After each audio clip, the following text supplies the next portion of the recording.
umaga mga kadudis. Ayan, togi mga kadudis yung niluluto ko. Bigayan ng iji kahapon sa panganay ko.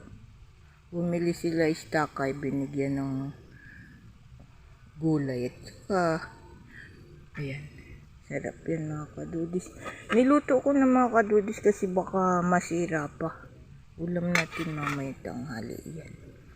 Kumusta na po ba kayo mga kadudis? Linggo po ngayon, mag-iingat po yung mga magsisimba. Salamat po sa mga nagko-comment, like sa mga followers ko, non-followers. Salamat po.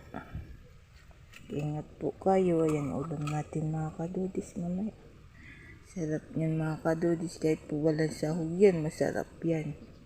Tinimplahan ko naman po. Ayan. Salamat sa panonood. Nasawa na tayo mga kadudis sa aroyo at saka bitbit. Gulay naman. Nabigyan tayo ng gulay. Ayan. Ulam natin. Pinatutuyo-tuyo ko lang mga kadudis ang sabaw. Ayoko kasi ng may sabaw na togi yan po. Togi naman po kahit gisahin lang yan po ng walang sahog. Masarap na po yan. Bye-bye po mga kadudis. Ingat po.